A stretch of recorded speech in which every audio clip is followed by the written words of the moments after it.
सरकार चल रही है।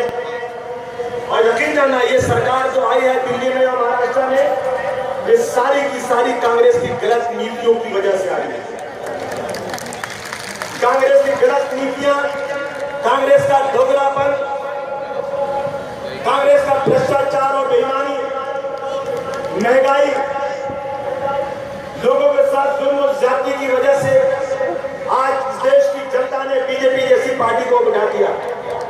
मुझे अफसोस के साथ कहना पड़ता है कि आज महाराष्ट्र में अपोजिशन नाम की कोई चीज नहीं है। नेताजी क्या लड़ेंगे ये लोग? अशोक चौहान साहब, आदर्श घोटाले में इंक्वायरी चल रही है, जगन भुजबल साहब की जेल जाने की तैयारी है। सबके सब कांग्रेस के लोग बिल्कुल से बेकार हो गए। अपोजिशन नहीं है, अपोजिशन खत्म हो चुका है। नेताजी आज यहां बैठे हुए लोग, नेताजी ज्यादातर ये लोग उत्तर प्रदेश से आए हुए हैं। इनके पास गांव में 50-50 बीघा खेती है, इनके पास गांव में खेत खलिहान है, बीवी बच्चे हैं। इन्होंने सबको त्याग देकर के 1700-1800 किलोमीटर आकर मुंबई में ये जद्दोजहद कर रहे हैं, अपनी रोजी रोटी का बंदोबस्त कर रहे हैं। जब भी कुछ होता है यहाँ के लोग, कभी शिवसेना, कभी मन से आकर हमारे भाइयों को अपमानित करने की कोशिश करती है। नेताजी, मैं कोशिश कर रहा हूं कि मेरे पास इतनी शक्ति आ जाए कि मेरा यूपी का आया हुआ भाई अगर जा रहा हो कहीं और उसे किसी ने भैया के अपमानित किया तो मैं इसके ही जवाब कहना चाहता हूं मेरे दोस्तों, एक ही है देश में, इस देश में एक ही व्यक्ति है जो नेताजी के नाम से जाना जाता है। वो हमारी खुशकिस्मती है, वो श्री मुलायम सिंह यादव जी है।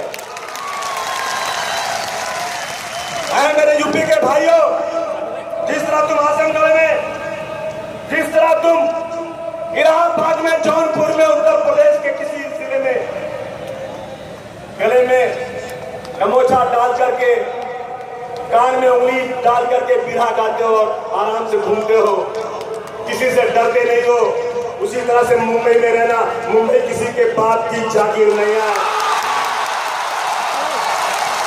आज मुंबई में आए हुए लोग, ये उत्तर भारतीय ऐसे घरों में रहते हैं, श्रम के अंदर ये कानून है यहाँ का। कौन सी इंसाफ है कि जो लोग बिल्डिंगों में रहते हैं उनको एक दिन का एक व्यक्ति को 135 लीटर पानी दिया जाता है, जो लोग श्रम में रहते हैं उनको एक दिन का एक आदमी को 45 लीटर पानी दिया जाता है। कौन सा इंसाफ है ये? यही श्रम वाले, झोपड़े वाले इलेक्शन के दिन त्योहार की तरह से घरों से निकल कर वोट देते हैं और इन्हीं को पानी नहीं दिया जा रहा है। एक बार समाजवादी पार्टी की ताकत से मेयर बनाने तो यकीन दिलाया, जितना बिल्डिंग में पानी आता है उससे ज्यादा पानी झोपड़ों में दिया जाएगा। इस बात का दोस्तों,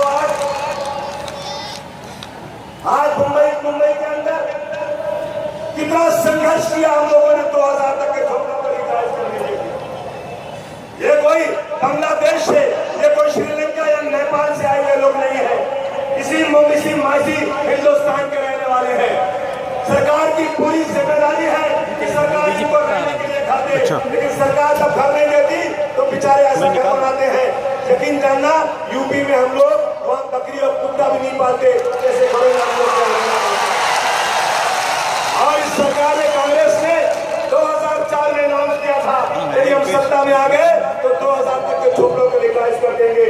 यकीन करना, मलाड से लेकर गोरेगांव तक 10 किलोमीटर पैदल चली समाजवादी पार्टी और सड़क से लेकर के संसद तक चिल्लाया हम लोगों ने, तब जाकर 2000 तक के झोपड़े को इन्होंने लीगलाइज किया है। कोर्ट कहता है कि 2000 तक के झोपड़ों को पानी मिलना चाहिए, लेकिन आज 2000 तक के झोपड़ों को पानी नहीं दिया जा रहा है। आज देश में हालत खराब है दोस्तों। मैं नेताजी का स्वागत इसलिए करना चाहता हूँ। यकीन जाना, कश्मीर से कन्याकुमारी तक अगर कोई व्यक्ति सचमुच आज सांप्रदायिक शक्तियों से लोहा ले रहा है तो उसका नाम है श्री मुलायम सिंह यादव जी। कोई नहीं है दोस्तों, पूरा मैदान खाली पड़ा है, सिर्फ मुलायम सिंह यादव जी बीजेपी से आज लड़ाई लड़ रहे हैं दोस्तों। आज बेकसूर लोगों को जेल की सलाखों के पीछे भेजा जा रहा है। मैं कहता हूं कि यदि कोई व्यक्ति आतंकवादी है उसकी लाश को कुत्ते को दे दो, हम कहीं बोलेंगे नहीं, चाहे कोई भी व्यक्ति हो तो क्या हुआ। लेकिन आज बेकसूर मुसलमानों को जेल की सलाखों के पीछे डाला जा रहा है, जानबूझकर डाला जा रहा है। 20-20 साल तक, 10-10 साल तक जेल में पड़े हैं, उसके बाद बेकसूर हो जाते हैं। उनका 10 साल कौन लाकर वापस देगा? नेताजी, इसके ऊपर पार्लियामेंट में बहस होना चाहिए और इंसाफ मिलना चाहिए बेकसूरों के साथ जो हो रहा है। आज याद रखना दोस्तों, आजादी की लड़ाई इस मुल्क में हिंदू और मुसलमान, सिख और ईसाई ने एक साथ करी। जब गुलिस्तान को खून की जरूरत पड़ी, सबसे पहले गर्दन हमारी कटी। अब ये कहते हैं हमसे, ये अहले चमन, ये हमारा चमन है, तुम्हारा नहीं। ये आरएसएस के लोग जिनका आजादी में कोई योगदान नहीं है, जो लोग इस देश को तोड़ देना चाहते हैं, जो लोग इस देश को धर्म के नाम पर अलग कर देना चाहते हैं। नेताजी एक लड़ाई लड़ी गई थी देश में आजादी की, दूसरी लड़ाई देश को बचाने के लिए, देश के संविधान को बचाने के लिए हम लोगों को लड़नी पड़ेगी, ताकि साम्प्रदायिकता देश में खत्म हो जाए। समाजवादी पार्टी ये चाहती है, हमारे नेताजी ये चाहते हैं कि हिंदू और मुसलमान में कोई अंतर ना हो। हिंदू भाई मंदिर में जाए, मुसलमान मस्जिद में जाए, दोनों की शक्ल एक है, दोनों का रहन सहन एक है, दोनों का कपड़ा पहनने का ढंग एक है।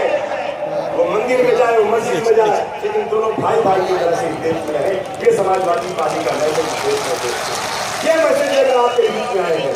याद रखना दोस्तों, हम आपसे कहना चाहते हैं, मैं खास तौर से मुसलमानों से कहना चाहता हूँ, इस भीड़ का फायदा लेकर कहना चाहता हूँ, अगर मुसलमानों को को इस मुल्क में अमन चैन से रहना है तो अपने पड़ोसी को, चाहे वो हिंदू हो या मुसलमान, उसके साथ अच्छा व्यवहार करके उसको भाईचारे का पैगाम देना पड़ेगा।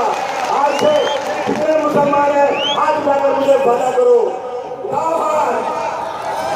ये पैगाम है इमरान सिंह यादव जी का कि तुम्हारा धर्म तुमको मुबारक, लेकिन हिंदू और मुसलमान के नाम पर हम कभी भी आपस में बात नहीं करेंगे। एक छोटी सी बात कहकर बात खत्म करूंगा दोस्तों। नेताजी के सामने कहता हूँ, माने गांव में बम ब्लास्ट हुआ था, 32 लोग नमाज पढ़कर मस्जिद से बाहर नहीं निकले, उनकी बदन के टुकड़े टुकड़े हो गए। एटीएस ने इंक्वायरी किया, 9 मुसलमान पकड़ा है। मस्जिद में ब्लास्ट और 9 मुसलमान गिरफ्तार। लोगों को शक हुआ कि ये मुसलमान पढ़ा लिखा, मौलवी, डॉक्टर, इंजीनियर, ये कैसे मस्जिद में ब्लास्ट करेगा? अगर ये बदमाश है, गुंडा है, टेररिस्ट है, तो ये मंदिर में करेगा, मस्जिद में तो नहीं करेगा। इंक्वायरी हुई,